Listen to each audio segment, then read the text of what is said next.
Hey guys, what's up? This is CG Stuff. Today I want to discuss a subject that I keep seeing all over the internet.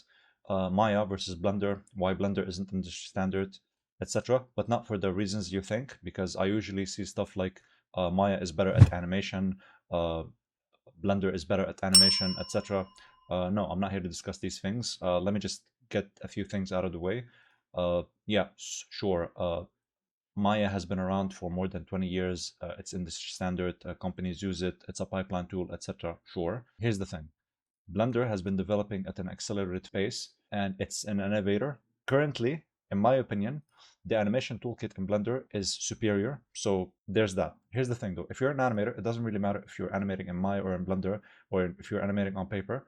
So on a technical level, irrelevant. We can just like ignore whether you're animating in Blender or Maya. So I'm not here to discuss whether you're animating in Blender or Maya. These two things are relevant.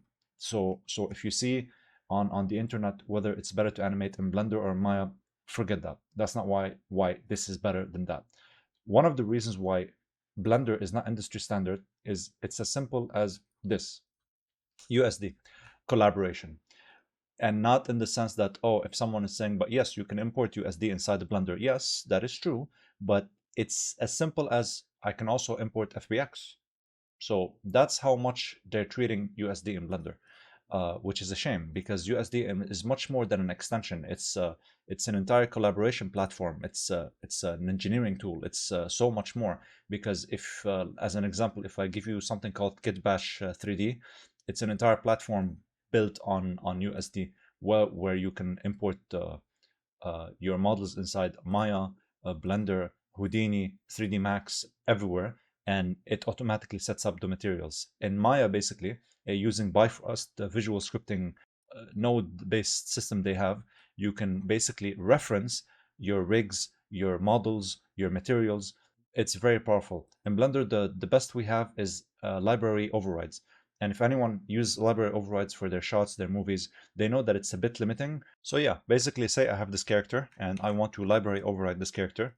Currently, this character is linked, okay? And if I want to apply a library override, I can just make this character. And currently, I can animate this character. It's as simple as that. Over here, I cannot edit the mesh, I cannot edit the material. And honestly, this is very limiting. If it was a USD layer, I would basically bring it I would reference it, sorry, as a USD layer, and I can change the material, edit the mesh, adjust well, I wouldn't want to adjust my rig because that would be self-destructive. However, I would have that ability. In Houdini, basically, which is currently the most powerful USD authoring tool in the world currently, yes, even stronger than Maya, you are able to do these things because it's node-based, it's non-destructive. So if I were to do these things using nodes, if I were to edit the transform, add specific data to my rig, and then up the hierarchy, if let's say the rig or the modeler adjust this rig, and if I were to reload, it would up the chain, update my changes basically, because in the original file, this rig, this model, this material has been updated. I do not have that luxury here. Because I cannot edit the mesh. Let's say if I want to cheat this, I would have to duplicate the mesh. I would have to, let's say, break that link, make this unique, break this link, and now I can start adjusting this mesh. But that's basically I'm kind of cheating it, and there's no power when it comes to USD. I'm not actually using the true power of the USD. That's one thing. But if we were to come back on the true reason why Maya is superior to Blender, and let's say in the industry, is not because of the tools. Again, I emphasize that again, you can cheat these ways. In many ways you can get like an engineer. If let's say it's a 10-man studio, you may have 10 people, they're using Blender, they're comfortable with Blender, they understood that animation is faster, and which it is. It's again, they're developing an entire new animation system that's very fast, it's very efficient. And here's the thing: something as simple as being able to use models, which are basically me able to animate like this using just RSVG, which I cannot in Maya. I have to actually use the gizmos, is a game changer. Like, it might seem simple, but it's a very elegant way of animating. And then being able to use the shortcuts, the hotkeys. Yes, I know. Again, I emphasize that it doesn't matter where you're animating as long as you're a strong animator, is irrelevant.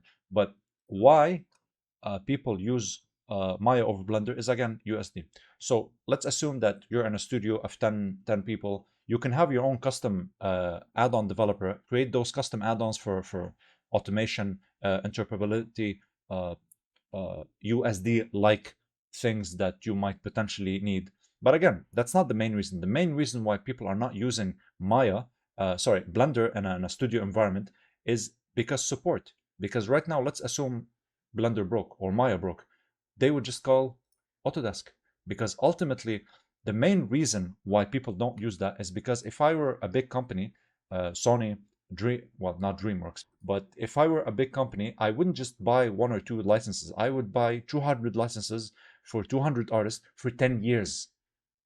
So basically, they have contracts for almost a long time, and because of the support, basically. So if something broke in Maya or there's an issue, you would solve it in the same week.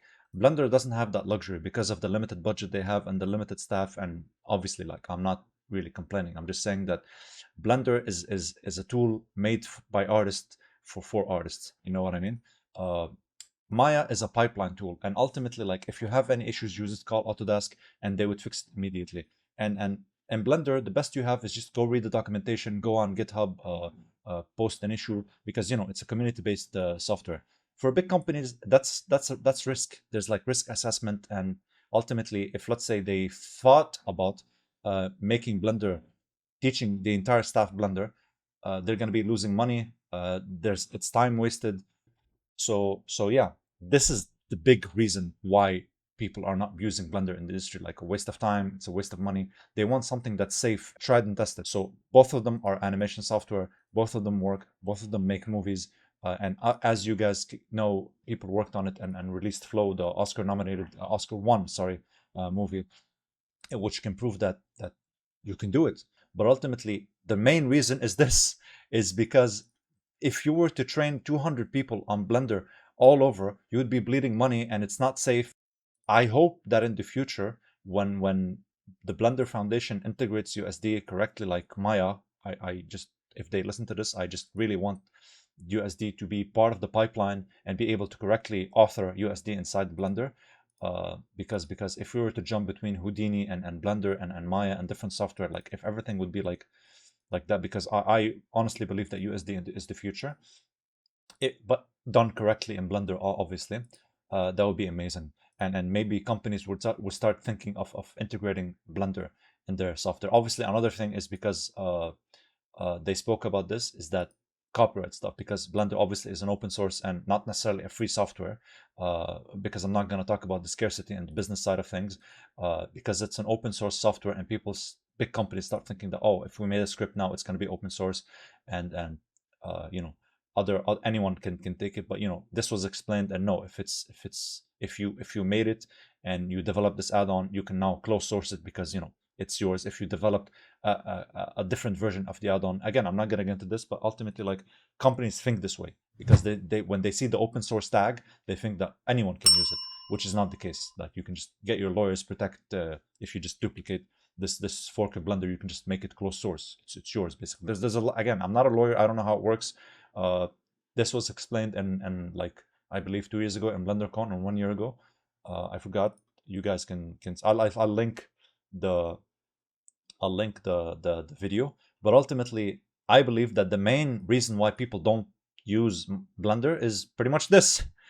Anyway, I hope this helped, and this is just a small rant. I wanted to talk about this so I can, like, get it off my chest. And yeah, I will see you guys next time.